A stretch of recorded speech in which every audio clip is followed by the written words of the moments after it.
ಓಂ ತಾವೇವ ಪವನರ್ಧಿಂಚ ಚಕ್ರತುರ್ವನ್ಹಿ ಕರ್ಮ ಚ ತತೋ ದೇವಾ ವಿನಿರ್ಧೂತ ಭ್ರಷ್ಟರಾಜ್ಯಾಃ ಪರಾಜಿತಾಃ ಹೃತಾಧಿಕಾರಾಸ್ತ್ರಿದಶಾಸ್ತಾಭ್ಯಾಂ ಸರ್ವೇ ನಿರಾಕೃತಾಃ ಮಹಾಸುರಾಭ್ಯಾಂ ತಾಂ ದೇವೀಂ ಸಂಸ್ಮರಂತ್ಯ ಪರಾಜಿತಾಂ. ಶ್ರೀ ಗುರುಭ್ಯೋ ನಮಃ. ಹರಿ ಓಂ. ಆತ್ಮೀಯ ಪ್ರಿಯ ಪ್ರೇಕ್ಷಕ ಮಿತ್ರರೇ, ನಿಮ್ಮೆಲ್ಲರ ಜೀವನ ಸುಖಕರ, ಲಾಭಕರ, ಸಮೃದ್ಧಿಕರವಾಗಿರಲಿ ಅಂತ ನನ್ನ ಆರಾಧ್ಯ ದೇವಿ ಹೊರನಾಡು ಅನ್ನಪೂರ್ಣೇಶ್ವರಿಯ ಪಾದಗಳಿಗೆ ನಮಸ್ಕರಿಸ್ತಾ, ಪ್ರಿಯ ಪ್ರೇಕ್ಷಕ ಮಿತ್ರರೇ, ಮೇ ತಿಂಗಳ ಮಾಸ ಭವಿಷ್ಯ ವೃಷಭ ರಾಶಿಯವರಿಗೆ ಹೇಗಿರುತ್ತೆ, ಹಾಗೆ ಮೇ ತಿಂಗಳಲ್ಲಿ ರಾಹುಕೇತುಗಳ ಬದಲಾವಣೆ ಆಗ್ತಾ ಇದೆ 18ನೇ ತಾರೀಕು. ಈ ಬದಲಾವಣೆಯಿಂದ ವೃಷಭ ರಾಶಿಯವರಿಗೆ ಶುಭಾಶುಭ ಫಲಗಳೇನು ಅನ್ನುವಂಥದ್ದನ್ನು ಸಂಪೂರ್ಣವಾಗಿ ನಾವು ನೋಡ್ತಾ ಬರೋಣ. ಮುಖ್ಯವಾಗಿ ಬದಲಾವಣೆಗಳು ಏನೇನಿದೆ, ಒಂದು 18ನೇ ತಾರೀಕು ವೃಷಭ ರಾಶಿಯವರಿಗೆ 4ನೇ ಮನೆಗೆ ಕೇತು ಬರ್ತಾ ಇದ್ದಾರೆ. 5ನೇ ಮನೆಯಿಂದ ಅಪ್ರದಕ್ಷಿಣೆಯಾಗಿ 4ನೇ ಮನೆಗೆ ಬರ್ತಾ ಇದ್ದಾರೆ. ಇನ್ನು ರಾಹು ಲಾಭಸ್ಥಾನದಿಂದ 11ನೇ ಮನೆಯಿಂದ 10ನೇ ಮನೆಗೆ ಹೋಗ್ತಾ ಇದ್ದಾರೆ. ಇದು ಒಂದು ಮೇಜರ್ ಬದಲಾವಣೆ. ಆದರೆ ಇನ್ನೊಂದು ಬದಲಾವಣೆ ಗುರುವಿನ ಬದಲಾವಣೆ. ಗುರು 15ನೇ ತಾರೀಕು ನಿಮ್ಮ ರಾಶಿಯಲ್ಲಿದ್ದಂತಹ ಗುರು ಮುಂದಿನ ರಾಶಿಗೆ ಹೋಗ್ತಾ ಇದ್ದಾರೆ. ಅದರ ಅರ್ಥ ವೃಷಭ ರಾಶಿಯವರಿಗೆ ಗುರುಬಲ ಪ್ರಾರಂಭ ಆಯಿತು ಅಂತ ಅರ್ಥ. ತುಂಬ ವಿಶೇಷ, ವಿಶಿಷ್ಟ, ಅತ್ಯಂತ ಅದ್ಭುತ ಅನ್ನುವಂಥದ್ದನ್ನು ನಾವು ಕಾಣಬಹುದು. ಮೇಲಾಗಿ ವೃಷಭ ರಾಶಿಯವರಿಗೆ ಗುರುಬಲ ಅನ್ನುವಂಥದ್ದು 1 ವರ್ಷ ಇರುತ್ತೆ, ಹಾಗಾಗಿ ಪ್ಲಸ್ ಪಾಯಿಂಟ್. ಇನ್ನು 14ನೇ ತಾರೀಕು ಸೂರ್ಯ ನಿಮ್ಮ ರಾಶಿಗೆ ಬರ್ತಾರೆ. 23ನೇ ತಾರೀಕು ಬುಧ ನಿಮ್ಮ ರಾಶಿಗೆ ಬರ್ತಾರೆ. ಹಾಗೆ 6ನೇ ತಾರೀಕು ಮೇ 6ನೇ ತಾರೀಕು ಬುಧ ನಿಮ್ಮ ರಾಶಿಯಿಂದ 12 ರಾಶಿಗೆ ಬರ್ತಾರೆ. 23ನೇ ತಾರೀಕು ನಿಮ್ಮ ರಾಶಿಗೆ ಬರ್ತಾರೆ.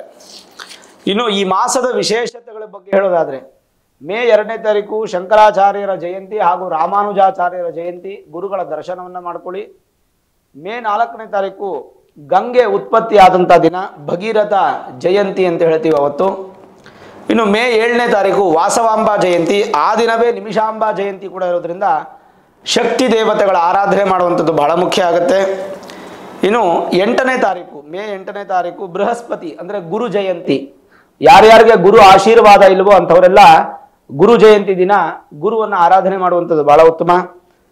ಮೇ 11ನೇ ತಾರೀಕು ಅಂದರೆ 11ನೇ ತಾರೀಕು 5ನೇ ತಿಂಗಳು ನರಸಿಂಹಸ್ವಾಮಿ ಜಯಂತಿ. ಅವತ್ತಿನ ದಿನ ಶತ್ರು ಸಂಹಾರ, ದೃಷ್ಟಿದೋಷ ಪರಿಹಾರಕ್ಕೆಲ್ಲ ನರಸಿಂಹಸ್ವಾಮಿನ ಆರಾಧನೆ ಮಾಡುವಂಥದ್ದು ಬಹಳ ಉತ್ತಮ. ಇನ್ನು 12ನೇ ತಾರೀಕು ಮೇ 12 ಬುದ್ಧ ಪೌರ್ಣಮಿ. ಮೇ 27ನೇ ತಾರೀಕು ಬಾದಾಮಿ ಅಮಾವಾಸ್ಯೆ. ಇದು ಅಮಾವಾಸ್ಯೆ ಮತ್ತು ಪೌರ್ಣಮಿಯ ವಿಶೇಷ. ಆದರೆ ಮೇ 22ನೇ ತಾರೀಕು ಹನುಮತ್ ಜಯಂತಿ ಅಂತ ಹೇಳ್ತೀವಿ. 2 ಇದೆ ಹನುಮತ್ ಜಯಂತಿ. ನಮಗೆ ಸಾಧಾರಣವಾಗಿ ಸೌರ ಮತ್ತು ಚಾಂದ್ರ ಅಂತ 2 ಇದೆ. 2 ತಿಂಗಳುಗಳು ಡಿಸೆಂಬರಲ್ಲಿ ಒಂದ್ಸಲ ಮಾಡೋದು, ಈ ತಿಂಗಳಲ್ಲಿ ಒಂದ್ಸಲ ಮಾಡುವಂಥದ್ದಿದೆ. ಏಪ್ರಿಲಲ್ಲಿ ಮಾಡುವಂಥ ಪದ್ಧತಿನೂ ಇದೆ. ಆದರೆ ಹನುಮಂತನ ಆರಾಧನೆ ಮಾಡೋದಕ್ಕೆ ದಿನ ಬೇಕಾ, ಪ್ರತಿನಿತ್ಯ ಆರಾಧನೆ ಮಾಡ್ಬೋದು.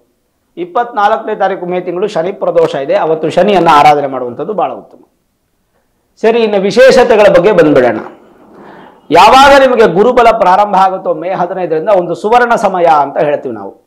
ಈ ಸಮಯವನ್ನು ನೀವು ಉಪಯೋಗಿಸ್ಕೊಳ್ಬೇಕು ವೃಷಭ ರಾಶಿಯವರು. ಕಾರಣ 1 ವರ್ಷ ಗುರುಬಲ ಸಂಪೂರ್ಣ ಇರೋದ್ರಿಂದ ಮೇ 15ರಿಂದ ವೃಷಭ ರಾಶಿಯವರಿಗೆ ಉತ್ತಮವಾದಂಥ ಫಲ, ಸ್ಥಾನ ಬದಲಾವಣೆ ಅಥವಾ ಇರೋ ವೃತ್ತಿಯಲ್ಲಿ ಅಭಿವೃದ್ಧಿ ಆಗ್ಬೋದು, ಹೊಸ ವ್ಯಾಪಾರ ಮಾಡುವಂಥವ್ರಿಗೆ ಉತ್ತಮವಾದ ಸಮಯ, ಸಂತಾನ ಅಪೇಕ್ಷಿತ ದಂಪತಿಗಳಿಗೆ ಶುಭ ಫಲ, ವಿದ್ಯಾರ್ಥಿಗಳಿಗೆ ಅತ್ಯಂತ ಶ್ರೇಷ್ಠವಾದ ಸಮಯ ಈ ಸಲ ಪ್ರಾರಂಭ ಆಗ್ತಾ ಇದೆ ವೃಷಭ ರಾಶಿಯವರಿಗೆ.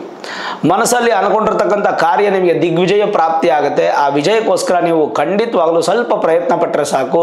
ಭಗವಂತ ಆನೆಯಷ್ಟು ಬಲವನ್ನು ಕೊಟ್ಟು ನಿಮಗೆ ಅದನ್ನು ಗೋಲ್ ರೀಚ್ ಮಾಡಲಿಕ್ಕೆ ಸಪೋರ್ಟ್ ಮಾಡ್ತಾರೆ. ಹಾಗಾಗಿ ಗುರುವಿಂದ ಯಾವುದೇ ಭಯ ಪಡೋ ಅವಶ್ಯಕತೆ ಇಲ್ಲ. ನಿಮಗೆ ಗುರು ಲಾಭಾಧಿಪತಿ, ಗುರು ನಿಮಗೆ ಅಷ್ಟಮಾಧಿಪತಿನೂ ಹೌದು. ಅಷ್ಟಮಾಧಿಪತಿ ಅಂದರೆ ರಂಧ್ರಸ್ಥಾನ, ಅದೃಷ್ಟ ಮತ್ತು ಆಯುಷ್ಯ, ಅದನ್ನು ಕೂಡ ಬಲ ಮಾಡ್ತಾರೆ. ಒಂದು ಕಡೆ ಗುರು ಲಾಭವನ್ನು ಕೊಟ್ಟರೆ, ಒಂದು ಕಡೆ ಆಯುಷ್ಯವನ್ನು ಕೊಟ್ಟು, ಇನ್ನೊಂದು ಕಡೆ ಅದೃಷ್ಟವನ್ನು ಕೊಟ್ಟು, ಜೊತೆಗೆ ಗುರು ಬಲ ಅನ್ನುವಂಥದ್ದು ನಿಮಗೆ ತೀಕ್ಷ್ಣವಾಗಿ ಕೊಡೋದ್ರಿಂದ ಉತ್ತಮವಾದ ಫಲ ಅನ್ನುವಂಥದ್ದು ಪ್ರಾಪ್ತಿಯಾಗುತ್ತೆ. ಇನ್ನು ಈ ಮಾಸದಲ್ಲಿ ಬದಲಾವಣೆ ಆಗುವಂತಹ ಸೂರ್ಯ ಮತ್ತು ಬುಧನ ಪ್ರಭಾವ ಹೇಗಿರುತ್ತೆ? ಬುಧ ಅಂತೂ ನಿಮಗೆ ಉತ್ತಮವಾದ ಫಲ ಕೊಡ್ತಾರೆ, ನಿಮ್ಮ ರಾಶಿಯಾಧಿಪತಿಗೆ ಅವರು ಮಿತ್ರ. ಇನ್ನು ಸೂರ್ಯ ಉಚ್ಚ ಸ್ಥಾನದಲ್ಲಿ ಇರ್ತಾರೆ. ಎಲ್ಲಿವರೆಗೂ? 14ನೇ ತಾರೀಕುವರೆಗೂ ಉಚ್ಚ ಸ್ಥಾನದಲ್ಲಿ ಇರ್ತಾರೆ, ಎಕ್ಸಾಲ್ಟೆಡ್ ಪೊಸಿಷನ್. ಅದಾದ್ಮೇಲೆ ನಿಮ್ಮ ರಾಶಿಗೆ ಬಂದಾಗ ಸ್ವಲ್ಪ ಸೂರ್ಯನ ಬಲ ಕಮ್ಮಿ ಇರುತ್ತೆ. ಆರೋಗ್ಯದಲ್ಲಿ ಮಾತ್ರ ಸ್ವಲ್ಪ ಜಾಗ್ರತೆ ವಹಿಸ್ತಕ್ಕಂಥದ್ದು ಉತ್ತಮ. ರಾಹುಕೇತುಗಳ ಬದಲಾವಣೆ ಕುರಿತಾಗಿ ಹೇಳೋದಾದರೆ ಅದು ಬಹಳ ವಿಶೇಷ ಕೂಡ ಹೌದು. ನೋಡಿ, ರಾಹು ಬಂದು 10ನೇ ಮನೆಗೆ ಬರ್ತಾರೆ, ಅಪ್ರದಕ್ಷಿಣೆ, ಉಲ್ಟಾ ಪ್ರದಕ್ಷಿಣೆ ಮಾಡುವಂಥದ್ದು. 11ನೇ ಮನೆಯಿಂದ 10ನೇ ಮನೆಗೆ ಬರ್ತಾರೆ. 10ನೇ ಮನೆನ ನಾವು ಹೌಸ್ ಆಫ್ ಜಾಬ್, ಕರ್ಮಸ್ಥಾನ ಅಂತ ಹೇಳ್ತೀವಿ. ರಾಹು ಕರ್ಮಸ್ಥಾನಕ್ಕೆ ಬರೋದ್ರಿಂದ ಏನು ಫಲ? ಆಜ್ಞಾಲಂಬನ ಮೇತತ್ ಸರ್ವಂ ಚಿಂತ್ಯಂ ಹಿ ದಶಮೇನ ಆಜ್ಞಾಮಾನ ವಿಭೂಷಣಾನಿ ವಸನ ವ್ಯಾಪಾರ ನಿದ್ರಾ ಕೃಷಿ. ವ್ಯಾಪಾರ, ನಿದ್ರಾ, ಕೃಷಿ, ಉದ್ಯೋಗ ಇಷ್ಟಕ್ಕೂ ಕೂಡ ಅದು ಸ್ಥಾನ ಆಗೋಗುತ್ತೆ 10ನೇ ಮನೆ. ಸರಿ, 10ನೇ ಮನೆಯಲ್ಲಿ ನಿಮಗೆ ರಾಹು ಇರೋದ್ರಿಂದ ಏನು ಫಲ ಹಾಗಾದರೆ ಅನ್ನುವಂಥದ್ದನ್ನು ನೋಡೋದಾದರೆ, ದಶಮ ರಾಹುವನ್ನು ಬಲಿಷ್ಠವಾದ ರಾಹು ಎಂದು ಕರಿಬೇಕು. ಕುಂಭದಲ್ಲಿರ್ತಕ್ಕಂಥ ರಾಹುವನ್ನು ನಾವು ವಿಶೇಷವಾದಂಥ ರಾಹು ಅಂತ ಯಾಕೆ ಬಣ್ಣಿಸ್ತೀವಿ ಅಂತಂದರೆ, ಶನಿಯ ಮನೆಯಲ್ಲಿ ರಾಹು ಇದ್ದಾಗ ಭಾಳ ಅನುಕೂಲ. ಶನಿವತ್ ರಾಹು ಕುಜವತ್ ಕೇತು ಅನ್ನುವಂಥದ್ದು ಕೇಳಿಸ್ಕೊಂಡಿದ್ದೀರ ನೀವು. ಶನಿವತ್ ರಾಹು ಅಂದರೆ ಶನಿಯಂತೆ ರಾಹು ಫಲ ಕೊಡ್ತಾನೆ. ಹಾಗಾಗಿ ಶನಿ ಮನೆಯಲ್ಲಿ ರಾಹು ಇದ್ದಾಗ ರಾಹು ಬಹಳ ವಿಶೇಷವಾದ ಫಲವನ್ನು ಕೊಡ್ತಾನೆ.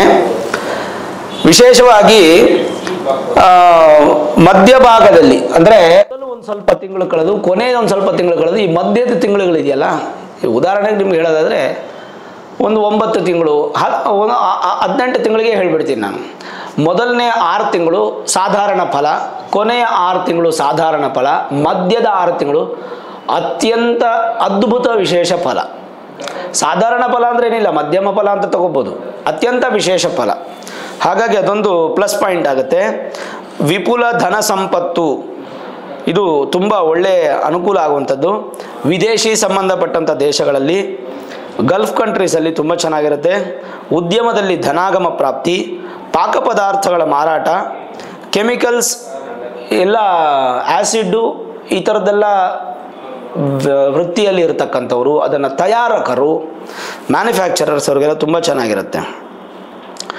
ಜೊತೆಗೆ ಮಾಂಸ ಮದ್ಯ ಮಾರಾಟ ಮಾಡುವಂಥವ್ರಿಗೆ ಧನಾಗಮ ಹೆಚ್ಚು ಪ್ರಾಪ್ತಿ ಆಗುತ್ತೆ. ವಿದ್ವಾಂಸರಿಗೆ ಒಳ್ಳೆ ಸಪೋರ್ಟ್ ಸಿಗುತ್ತೆ.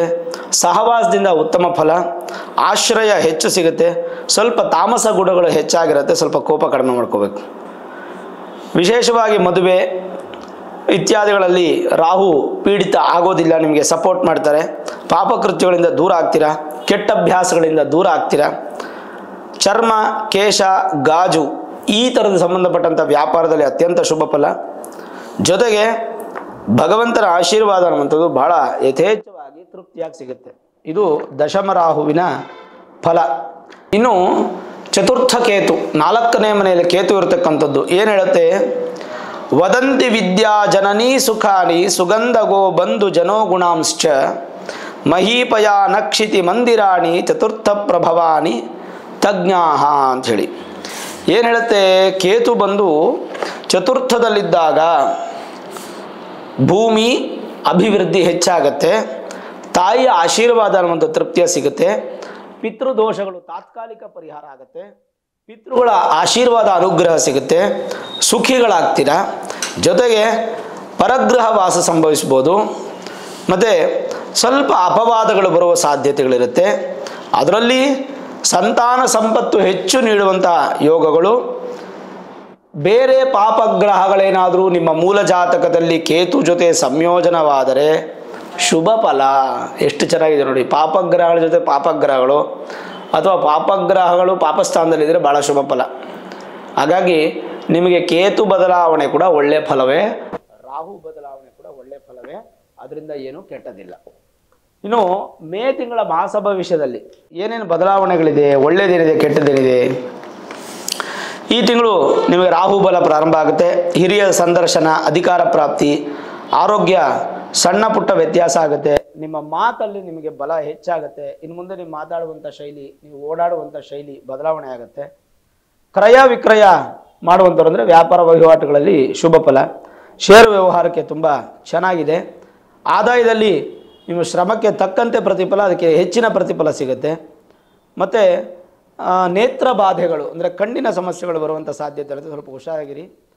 ಪ್ಲಾಸ್ಟಿಕ್ಕು ಮತ್ತು ಪೇಪರು ಈ ಥರ ಸಂಬಂಧಪಟ್ಟಂಥ ಮುದ್ರಣ, ಕಾಗದ ಮುದ್ರಣ ಇವೆಲ್ಲವೂ ನಿಮ್ಗೆ ಅನುಕೂಲ ಆಗುತ್ತೆ. ಹೂವು, ಊದುಬತ್ತಿ, ಸುಗಂಧ ವಸ್ತು, ವಿಳ್ಳೆದೆಲೆ, ಅಡಿಕೆ ವ್ಯಾಪಾರಿಗಳಿಗೆ ಅತ್ಯಂತ ಶುಭ ಫಲ. ರೈತರಿಗೆ ಬಹಳ ಸಂತೋಷ ಮತ್ತು ವಿಶೇಷವಾದಂಥ ಅಭಿವೃದ್ಧಿಯನ್ನು ಕಾಣಬಹುದು.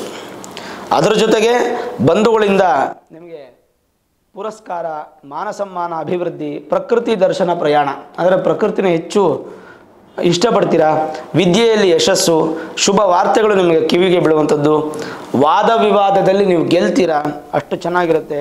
ಸರ್ಕಾರದಿಂದ ನಿಮಗೆ ಯಥೇಚ್ಛವಾದಂಥ ಸಹಕಾರ ಸಪೋರ್ಟ್ ಸಿಗುತ್ತೆ, ವ್ಯವಹಾರದಲ್ಲಿ ಅಭಿವೃದ್ಧಿ ಆಗುತ್ತೆ, ವಿವಾಹದ ಆತಂಕ ದೂರ ಆಗುತ್ತೆ, ಮಾತೃವಿನಿಂದ ನಿಮಗೆ ಆಶೀರ್ವಾದ ಮತ್ತು ಸಪೋರ್ಟ್ ಸಿಗುತ್ತೆ. ಕೆಲವೊಂದು ಆಲೋಚನೆ ನಿಮ್ಮ ದಿಟ್ಟ ನಿರ್ಧಾರಗಳು ನಿಮಗೆ ಸಪೋರ್ಟ್ ಮಾಡುತ್ತೆ, ಹಿರಿಯರ ಆಸ್ತಿ ನಿಮಗೆ ಲಭ್ಯವಾಗುತ್ತೆ, ಸಕಾಲದಲ್ಲಿ ಜನರಿಂದ ನಿಮಗೆ ಸಹಾಯ ಸಿಗುತ್ತೆ, ಸಾಲ ಅನ್ನುವಂಥದ್ದು ಕಡಿಮೆ ಮಾಡ್ಕೋತೀರಾ, ಸಾಲ ಭಯ ನಿಮಗೆ ಬರೋ ತಿಂಗಳಿಂದ ಕಡಿಮೆ ಆಗ್ತಾ ಹೋಗುತ್ತೆ. ಈ ತಿಂಗಳು ಸ್ವಲ್ಪ ಅಭಿವೃದ್ಧಿ ಅದರದ್ದು ಲಕ್ಷಣಗಳು ಕಾಣುತ್ತೆ, ಮೇ ತಿಂಗಳಲ್ಲಿ ಅದರ ಲಕ್ಷಣ ಕಾಣ್ತಾ ಜೂನಿಂದ ನಿಮಗೆ ಸಂಪೂರ್ಣ ಸಾಲಗಳು ಝೀರೋ ಆಗ್ತಾ ಬರುತ್ತೆ.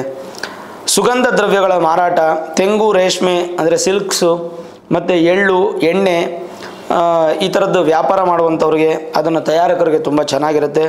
ಸ್ತ್ರೀ ಸೌಖ್ಯ ಹೆಚ್ಚಾಗುತ್ತೆ, ಪುರುಷರಿಗೂ ಸ್ತ್ರೀಯರಿಗೂ ಪುರುಷ ಸೌಖ್ಯ ಹೆಚ್ಚಾಗುತ್ತೆ. ಜೊತೆಗೆ ಅದೃಷ್ಟ ಪರೀಕ್ಷೆಯಲ್ಲಿ ನಿಮಗೆ ತುಂಬ ಒಳ್ಳೆಯ ಫಲ ಸಿಗುವಂಥದ್ದು. ಅಲ್ಯೂಮಿನಿಯಂ ವಸ್ತುಗಳನ್ನು ಉತ್ಪಾದನೆ ಮಾಡೋರು, ಅದನ್ನು ಮಾರಾಟ ಮಾಡೋರಿಗೆ ತುಂಬ ಒಳ್ಳೆಯ ಫಲ ಇದೆ. ಮತ್ತು ಭಗವಂತನ ಆಶೀರ್ವಾದದಿಂದ ವಿದ್ಯಾ ಹೆಚ್ಚಿನ ಲಾಭ, ರೈತರಿಗೆ ಹೆಚ್ಚಿನ ಶುಭ ಫಲ. ಜೊತೆಗೆ ಪಾಲುದಾರಿಕೆಯಲ್ಲಿ ಅತ್ಯಂತ ಶುಭ ಫಲ. ಪಾಲುದಾರಿಕೆ ಅಂದರೆ ಪಾರ್ಟ್ನರ್ಶಿಪ್ ಬಿಸ್ನೆಸ್ಸಲ್ಲಿ ತುಂಬ ಚೆನ್ನಾಗಿರುವಂಥ ಫಲ ಸಿಗುತ್ತೆ. ಜ್ಞಾನಾರ್ಜನೆ ಹೆಚ್ಚು ಮಾಡ್ತೀರಾ, ಅಂದರೆ ಹೆಚ್ಚು ಜ್ಞಾನವನ್ನು ಪಡ್ಕೊಳ್ತೀರಾ. ವಿದ್ಯೆ ನಿಮಗೆ ವಾಚಸ್ಪತಿ ಅಭಿವೃದ್ಧಿ ಆಗುತ್ತೆ. ಸರ್ಕಾರ ಕೆಲಸಕ್ಕೆ ಅಥವಾ ಸರ್ಕಾರದ ಪರೀಕ್ಷೆಗೆ ಸಂಬಂಧಪಟ್ಟಂಥ ವ್ಯವಸ್ಥೆಗಳು, ಅದರ ಒಂದು ತಯಾರಿಗಳು ಚೆನ್ನಾಗಿ ನಡೆಸ್ಕೊಳ್ಳಿ, ಖಂಡಿತ ನಿಮಗೆ ಅನುಕೂಲ ಆಗುತ್ತೆ. ಜೊತೆಗೆ ಒಪ್ಪಂದಗಳನ್ನು ಮಾಡ್ಕೋಬೇಕಾದ್ರೆ ಸ್ವಲ್ಪ ಜಾಗೃತೆ ವಹಿಸ್ತಕ್ಕಂಥ ಒಳ್ಳೆಯದು. ಭೂಮಿ ಮತ್ತು ಮನೆ ಸಂಬಂಧಪಟ್ಟಂಥ ವ್ಯಾಪಾರ ವ್ಯವಹಾರದಲ್ಲೆಲ್ಲ ಸ್ವಲ್ಪ ಜಾಗೃತೆ ಇರ್ತಕ್ಕಂಥದ್ದು ಒಳ್ಳೆಯದು. ಯಾವುದೇ ಡಾಕ್ಯುಮೆಂಟ್ ಸಿಗ್ನೇಚರು ಇತ್ಯಾದಿ ಮಾಡೋದರಲ್ಲಿ ಸ್ವಲ್ಪ ಹುಷಾರಾಗಿರ್ತಕ್ಕಂಥದ್ದು ಉತ್ತಮ. ಇನ್ನು ಶಿಸ್ತಿನ ಜೀವನವನ್ನು ನೀವು ಹೆಚ್ಚು ಮಾಡ್ತೀರಾ, ಯಾರಿಗೂ ಮೋಸ ಮಾಡದೆ, ಯಾರ ಹತ್ರನೂ ಕೂಡ ದುಡ್ಡು ಕೇಳದೆ ಇರೋದರಲ್ಲಿ ನೀವು ಜೀವನವನ್ನು ಅನುಭವಿಸ್ತಾ ತುಂಬ ಒಳ್ಳೆಯ ಫಲವನ್ನು ಪಡಿತೀರ. ಆಮೇಲೆ ಅಧಿಕಾರದಲ್ಲಿರ್ತಕ್ಕಂಥವ್ರಿಗೆ ಸಣ್ಣ ಪುಟ್ಟ ತೊಂದರೆಗಳು ಬರ್ಬೋದು, ನಿಮ್ಮ ಕೆಳಗಡೆ ಕೆಲಸ ಮಾಡ್ತಾ ಇರೋದ್ರಿಂದ ಸ್ವಲ್ಪ ಹುಷಾರಾಗಿರಿ. ಗೌರವಯುತವಾದ ಜೀವನವನ್ನು ಪಡ್ಕೋತೀರಾ. ಈ ವರ್ಷ ನೀವು ಮನೆ ಕಟ್ಟಿ ಗೃಹ ಪ್ರವೇಶ ಮಾಡುವಂಥ ಯೋಗ ತುಂಬ ಚೆನ್ನಾಗಿದೆ. ಅದರಲ್ಲಿ ಈ ತಿಂಗಳೇ ಅದರದ ಒಂದು ಲಕ್ಷಣಗಳು ನಿಮಗೆ ಕಾಣಲಿಕ್ಕೆ ಶುರುವಾಗುತ್ತೆ. ಜೊತೆಗೆ ನಿಮ್ಮ ಮಾತಿಂದ ನಿಮಗೆ ತುಂಬ ಅನುಕೂಲ ಆಗುತ್ತೆ. ನೀವು ಯಾರ್ಯಾರು ಜಡ್ಜ್ ಆಗಿದ್ದೀರಾ, ಯಾರ್ಯಾರು ಲಾಯರ್ಸ್ ಆಗಿದ್ದೀರಾ ಅಂಥವ್ರಿಗೆಲ್ಲ ತುಂಬ ಒಳ್ಳೆಯ ಕಾನೂನು ಶಾಸ್ತ್ರಕ್ಕೆ ಸಂಬಂಧಪಟ್ಟಾಗೆ, ಈಗ ಪೊಲೀಸ್ ಆಗ್ಬೋದು ಅಥವಾ ಮಿಲ್ಟ್ರಿ ಆಗ್ಬೋದು, ಆರ್ಮಿ ಆಗ್ಬೋದೆಲ್ಲ ತುಂಬ ಒಳ್ಳೆಯ ಫಲ ಸಿಗುತ್ತೆ. ಸಂತೋಷ ಕಾರ್ಯಗಳು ಅಭಿವೃದ್ಧಿ ಆಗುತ್ತೆ. ಮನೆ ಭೂಮಿ ವಿಚಾರದಲ್ಲಿ ನಿಮಗಿರ್ತಕ್ಕಂಥ ಕಷ್ಟ ನಷ್ಟಗಳು ದೂರವಾಗುತ್ತೆ. ಭಾಳ ಒಳ್ಳೆಯ ಫಲ ಅನ್ನುವಂಥದ್ದು ನೀವು ಅಪೇಕ್ಷೆ ಪಡ್ಬೋದು. ಜೊತೆಗೆ ಈ ಗ್ರಂಥಿಗೆ ಅಂಗಡಿ ವ್ಯಾಪಾರ ಮಾಡುವಂಥವ್ರು, ಪೂಜಾ ವಸ್ತುಗಳನ್ನು ಕ್ರಯ ವಿಕ್ರಯ ಮಾಡುವಂಥವ್ರಿಗೆಲ್ಲ ಭಾಳ ಒಳ್ಳೆಯ ಫಲ ಇದೆ. ಓವರಾಲ್ ನೋಡಿದಾಗ ನಿಮ್ಮ ಶ್ವಾಸ ಎಷ್ಟು ಚೆನ್ನಾಗಿ ತಗೋತಿರೋ ಅಷ್ಟು ಅಭಿವೃದ್ಧಿ, ಆರೋಗ್ಯ ನಿಮ್ಮಲ್ಲಿ ಹೆಚ್ಚು ಕಾಣ್ತಾ ಬರುತ್ತೆ. ಕುಶಲತೆ, ನಿಮ್ಮ ಕೈ ಕೆಲಸಗಳು ಅಂತ ಹೇಳ್ತೀವಿ, ಅಂದರೆ ಒಂದು ಹುಲ್ಲನ್ನು ರಗ್ ಮಾಡೋದು ಅಥವಾ ಸಣ್ಣ ಪುಟ್ಟ ಕರ್ಚೀಫನ್ನು ತಯಾರು ಮಾಡೋದು, ಕರಕುಶಲತೆಗಳು ಅಂತೀವಲ್ಲ, ಆ ಥರದ್ದು ಕರಕುಶಲತೆಗಳಲ್ಲಿ ನಿಮಗೆ ಹೆಚ್ಚಿನ ಅಭಿವೃದ್ಧಿಯನ್ನು ಕಾಣ್ಬೋದು. ಜೊತೆಗೆ ಸಾಧ್ಯವಾದಷ್ಟು ಒಂದು ಸ್ವಲ್ಪ ಪಾಸಿಟಿವ್ ಆಗಿರಿ, ನೆಗೆಟಿವ್ ಆಗಿ ಯೋಚನೆ ಮಾಡಬೇಡಿ. ನಿಮಗೆ ನೆಗೆಟಿವ್ ಏನಪ್ಪ ಅಂದರೆ ಒಂದೇ ಆರೋಗ್ಯಕ್ಕೆ ಸಂಬಂಧಪಟ್ಟಂಥ ವಿಚಾರದಲ್ಲಿ ಹೆಚ್ಚಿನ ಜಾಗ್ರತೆ ವಹಿಸ್ತಕ್ಕಂಥದ್ದು ಭಾಳ ಉತ್ತಮ. ಆರೋಗ್ಯ ಒಂದು ಹಿಡಿತದಲ್ಲಿಟ್ಟರೆ ಖಂಡಿತ ನಿಮಗೆ ಭಗವಂತನ ಆಶೀರ್ವಾದ ಅನುಕೂಲ ಹೆಚ್ಚಿನ ಪ್ರಮಾಣದಲ್ಲಿ ಸಿಕ್ಕಿ ಮತ್ತಷ್ಟು ಮಗದಷ್ಟು ಅಭಿವೃದ್ಧಿ ಅನುಕೂಲ ಆಗಿ ಸಂತೋಷವಾಗಿರೋದರಲ್ಲಿ ಸಂದೇಹನ ಇಲ್ಲ ವಿಶೇಷ ವೀಕ್ಷಕರೇ. ಇನ್ನು ಈ ಬದಲಾವಣೆಗಳನ್ನು ಆಗ್ತಾ ಇದೆ ಅಂತಂದರೆ ವೃಷಭ ರಾಶಿಯವರಿಗೆ ಈ ವರ್ಷ ಮೇ ತಿಂಗಳು ಪ್ರಾರಂಭ, ಈ ವರ್ಷವೇ ತುಂಬ ಚೆನ್ನಾಗಿರುತ್ತೆ. ಮೇ ತಿಂಗಳು ಪ್ರಾರಂಭ ಆಗುತ್ತೆ. 15ರಿಂದ ಗುರುಬಲ ಪ್ರಾರಂಭ, 18ರಿಂದ ದಶಮ ರಾಹು ಮತ್ತು 18ರಿಂದ ಚತುರ್ಥ ಕೇತು. ಒಟ್ಟಾರೆ ಹೇಳೋದಾದರೆ ಒಂದು ಪಾಸಿಟಿವ್ ಸೈನನ್ನು ಕ್ರಿಯೇಟ್ ಮಾಡುವಂಥ ಒಂದು ಸಂದರ್ಭ ಇದಾಗಿದ್ದು ಏನೂ ಚಿಂತೆ ಮಾಡೋ ಅವಶ್ಯಕತೆ ಇಲ್ಲ. ಆರೋಗ್ಯದ ಬಗ್ಗೆ ಹೆಚ್ಚು ಗಮನ ಕೊಟ್ಟು ಸಾಧ್ಯವಾದಷ್ಟು ಧನ್ವಂತರಿ ಜಪವನ್ನು ಮಾಡಿ. ನಾನು ನಿಮಗೆ ಒಂದು ಮೂಲ ಮಂತ್ರವನ್ನು ಬೀಜಾಕ್ಷರಿಯನ್ನು ಕೊಡ್ತೇನೆ. ಇದನ್ನು ನಿತ್ಯ ಜಪ ಮಾಡುವಂಥದ್ದು ಭಾಳ ಒಳ್ಳೆಯದು ನಿಮ್ಮ ಕೆಲಸಗಳ ಅಭಿವೃದ್ಧಿ ಆಗೋದಕ್ಕೆ. ಓಂ ಹ್ರೀಂ, ಹ್ರೀಂ ಅಂದರೆ HREEM, ಅಲ್ಲೇ ಸುಮಾರು ಜನ KREM ಕ್ರೀಮ್ ಅಂದ್ಕೊಳ್ತಾರೆ, ಕ್ರೀಮ್ ಅಲ್ಲ ಹ್ರೀಂ. ಓಂ ಹ್ರೀಂ ಕಾರ್ಯಸಿದ್ಧಯೇ ನಮಃ. ಕಾರ್ಯಸಿದ್ಧಯೇ ನಮಃ. ಓಂ ಹ್ರೀಂ ಕಾರ್ಯಸಿದ್ಧಯೇ ನಮಃ. ರಾಹುಗ್ರಹ ಮತ್ತು ಕೇತುಗ್ರಹ ಹಾಗೂ ಗುರುಗ್ರಹ ಅಭಿವೃದ್ಧಿಯಿಂದ ನಿಮ್ಮ ಕಾರ್ಯಗಳೆಲ್ಲ ಸಿದ್ಧಿಯಾಗುತ್ತೆ. ಈ ವರ್ಷ ಸಂತೋಷವಾದ ಜೀವನ ಪಡಿತೀರಾ. ಅದಕ್ಕೆ ಮೇ ತಿಂಗಳು ನಿಮಗೆ ಮೊದಲನೇ ಹೆಜ್ಜೆ ಆಗೋದ್ರಿಂದ ಮೇ ತಿಂಗಳಿಂದನೇ ಪ್ರಾರಂಭ ಮಾಡಿ, 18ರಿಂದನೇ ಪ್ರಾರಂಭ ಮಾಡಿ. ಓಂ ಹ್ರೀಂ ಕಾರ್ಯಸಿದ್ಧಯೇ ನಮಃ ಅನ್ನುವಂಥ ಬೀಜಾಕ್ಷರಿನ ಪ್ರತಿನಿತ್ಯ ಜಪ ಮಾಡ್ತಾಯಿದ್ರೆ ಈ ವರ್ಷ ನಿಮ್ಮ ಕಷ್ಟ ನಷ್ಟಗಳೆಲ್ಲ ದೂರವಾಗುತ್ತೆ. ಅದು ಮೇ ತಿಂಗಳಿಂದ ಪ್ರಾರಂಭ ಆಗೋದ್ರಿಂದ ರಾಹುಕೇತುಗಳ ಬದಲಾವಣೆ ಅತ್ಯಂತ ಅತಿಶಯ ಶುಭ ಫಲ ಕೊಡುತ್ತೆ. ಭಗವಂತನ ಆಶೀರ್ವಾದ ಅನ್ನುವಂಥದ್ದು ನಿಮಗೆ ತೃಪ್ತಿಯಾಗೇ ಸಿಗುತ್ತೆ. ಏನೂ ಭಯಪಡೋ ಅವಶ್ಯಕತೆ ಇಲ್ಲ. 54 ಅಥವಾ 108 ಅಥವಾ ಒಂದು 10 ನಿಮಿಷ ಈ ಜಪವನ್ನು ಹೆಚ್ಚು ಮಾಡ್ತಾ ಬನ್ನಿ. ಈ ಜಪ ಮಾಡೋದ್ರಿಂದನೇ ನಿಮಗೆ ಭಗವಂತನ ಆಶೀರ್ವಾದ ಸಿಕ್ಕಿ ಎಲ್ಲ ಗ್ರಹಗಳು ಬಲ ಆಗಿ ನಿಮ್ಮ ಕಾರ್ಯಸಿದ್ಧಿಯಾಗಿ ಆನಂದದ ಜೀವನ ಮೇ ತಿಂಗಳಿಂದ ನಿಮ್ಗೆ ಪ್ರಾರಂಭ ಆಗುತ್ತೆ. ಮೇ ತಿಂಗಳು ಕೂಡ ಊರ್ಜಿತವಾದಂಥ ಫಲಗಳನ್ನು ಪಡ್ಕೊಂಡು ಭಗವಂತನ ಅನುಗ್ರಹ ಪಡ್ಕೋತೀರಾ. ಆದರೆ ಜ್ಞಾಪಕ ಇರಲಿ, ಮೇ 15ರವರೆಗೂ ಗುರುಬಲ ಇಲ್ಲ. ಮೊದಲು 15 ದಿನ ಒಂದು ಸ್ವಲ್ಪ ಹುಷಾರಾಗಿರಿ. ಗುರುಗಳು ಹೇಳಿದ್ದಾರೆ ಮೇ ತಿಂಗಳು ಅದ್ಭುತವಾಗಿದೆ ಅಂದ್ಬಿಟ್ಟು ನೀವು ತುಂಬ ಪ್ರತಾಪಗಳನ್ನು ತೋರಿಸ್ಕೊಳಕ್ಕೆ ಹೋಗ್ಬಿಡಿ. ಒಂದು 15 ದಿನ ಒಂದು ಸ್ವಲ್ಪ ನೀವಾಯಿತು, ನಿಮ್ಮ ಕೆಲಸ ಆಯಿತು, ಮನೆ ಆಯಿತು, ಆ ರೀತಿಯಾಗಿರುವಂಥದ್ದು ಭಾಳ ಒಳ್ಳೆಯದು. 15ನೇ ತಾರೀಕು ನಂತರ ನಿಮ್ಮ ಪ್ರಯತ್ನ ಬಲಿಷ್ಠವಾಗಿರಲಿ. ಭಗವಂತ ಅನುಗ್ರಹ ಮಾಡ್ತಾನೆ. ಆರೋಗ್ಯವನ್ನು ಚೆನ್ನಾಗಿ ನೋಡ್ಕೊಳ್ಳಿ. ಮೇ ತಿಂಗಳು ಏನೂ ತೊಂದರೆ ಇಲ್ಲ. ಭಗವಂತನ ಆಶೀರ್ವಾದ ನಿಮಗೆ ತೃಪ್ತಿಯಾಗಿ ಸಿಗುತ್ತೆ. ಈ ವಿಡಿಯೋ ಇಷ್ಟ ಆಗಿದರೆ ಲೈಕ್ ಮಾಡಿ, ಶೇರ್ ಮಾಡಿ, ಮುಖ್ಯವಾಗಿ ನಮ್ಮ ಚಾನಲ್ಗೆ ಸಬ್ಸ್ಕ್ರೈಬ್ ಮಾಡಿ, ಬೆಲ್ ಐಕಾನನ್ನು ಪ್ರೆಸ್ ಮಾಡಿ. ಪ್ರತಿನಿತ್ಯ ನಾನು ಪೂಜೆ ಮಾಡುವಂತಹ ನನ್ನ ಆರಾಧ್ಯ ದೇವಿ ಹೊರನಾಡು ಅನ್ನಪೂರ್ಣೇಶ್ವರಿಯ ಆಶೀರ್ವಾದ ಅನುಗ್ರಹ ಸದಾಕಾಲ ಮತ್ತೊಮ್ಮೆ ನಿಮ್ಗೆ ಸಿಗಲಿ ಅಂತ ಪ್ರಾರ್ಥನೆ ಮಾಡ್ತಾ, ಸರ್ವೇ ಜನಾಃ ಸುಖಿನೋ ಭವಂತು, ಸಮಸ್ತ ಸನ್ಮಂಗಳಾನಿ ಭವಂತು.